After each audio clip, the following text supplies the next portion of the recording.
siang teman-teman, selamat siang. Perkenalkan, nama saya Rika Siti Tarigan dengan NPM 210200052, mata kuliah Manajemen Pemasaran, dosen pengajar Maria Kristina.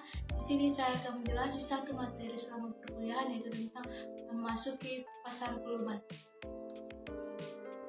Memasuki pasar global. Yang pertama, persaingan pada basis global. Yang kedua, memutuskan berekspansi ke luar negeri. Yang ketiga, memutuskan pasar mana yang akan dimasuki. Yang keempat, memutuskan cara untuk memasuki pasar. Yang kelima, memutuskan program pemasaran. Yang keenam, pengaruh negara asal. Yang ketujuh, memutuskan organisasi pemasaran. Persaingan pada pasar global.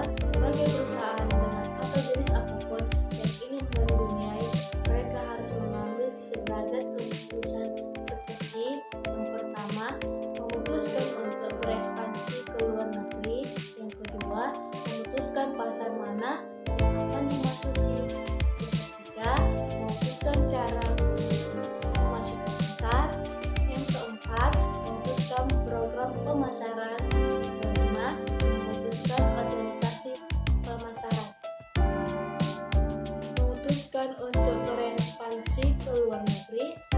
Beberapa faktor yang menarik perusahaan ke area internasional. Pertama, beberapa pasar internasional memberikan peluang laba lebih tinggi dibandingkan pasar domestik. Yang kedua, perusahaan memerlukan basis peluang yang lebih besar untuk mencapai skala keekonomian. Yang ketiga, perusahaan ingin mengurangi ketergantungan pada satu pasar. Yang keempat, perusahaan memutuskan untuk menghadapi persaingan global di pasar domestik mereka. Yang kelima, pelanggan berpergian ke luar negeri dan memutuskan layanan internasional. Perusahaan harus menyadari dan mempertimbangkan beberapa risiko. Yang pertama, perusahaan mungkin tidak memahami preferensi asing dan bisa gagal menawarkan produk akhir yang kompetitif. Yang kedua, perusahaan mungkin tidak mengerti regulasi asing dan mengalami biaya yang tidak diharapkan.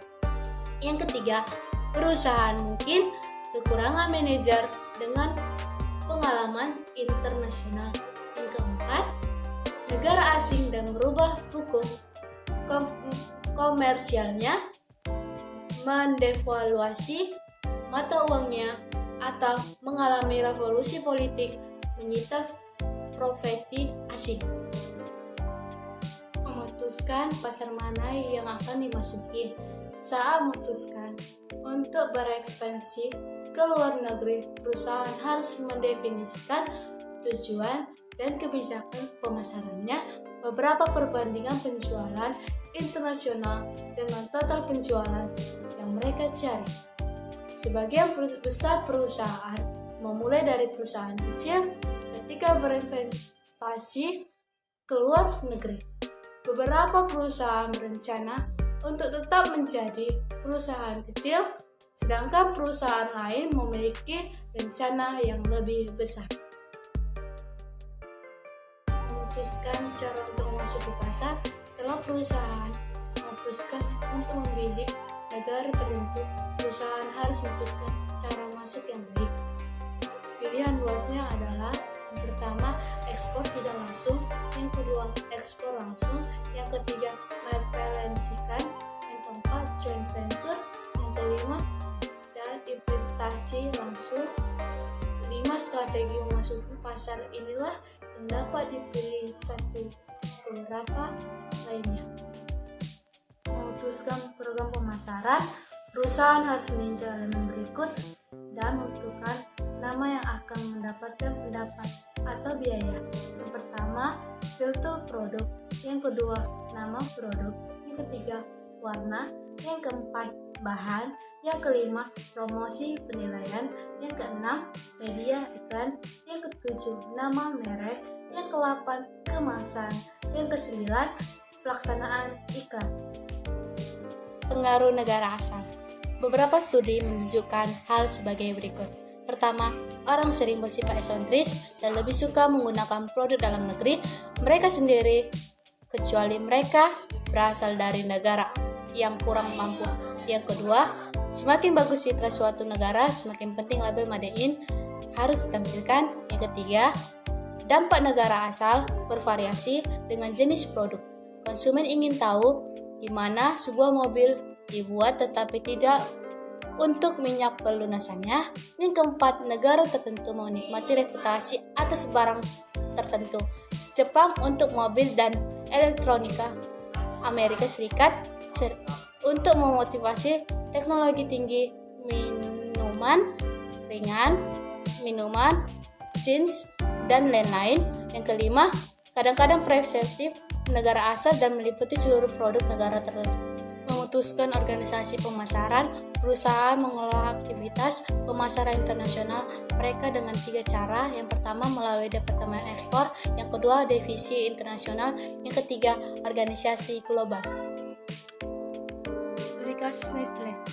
Nestle didirikan di Swiss oleh Heinrich Nestle pada tahun 1866. Nestle merupakan salah satu perusahaan multinasional tertua sejak awal. Nestle ini memanfaatkan peluang pertumbuhan di berbagai negara. Pada tahun 1905, ia bergabung dengan susu kental Anglo Swiss, memperluas rangkaian produknya hingga mencakup susu formula dan susu kental manis. Nestle saat ini memiliki 447 pabrik beroperasi di 189 negara. Dalam studi kasus ini, kami akan fokus pada strategi penetapan harga Nestle. Penetapan harga adalah elemen terpenting untuk memaksimalkan pendapatan menurut studi Harvard. Jika ada peningkatan sebesar 1%, hal ini akan menghasilkan peningkatan keuntungan sebesar 11% atau kurang lebih. Jika struktur penetapan harga salah satu bisnis keuntungan dengan setiap transaksi yang dilakukan oleh karena itu harga yang tepat sangat terpenting. Kompak bersama untuk raih kejayaan siap kami berikan karena kami program manajemen. Sekian dari hasil presentasi saya, Bu. Terima kasih.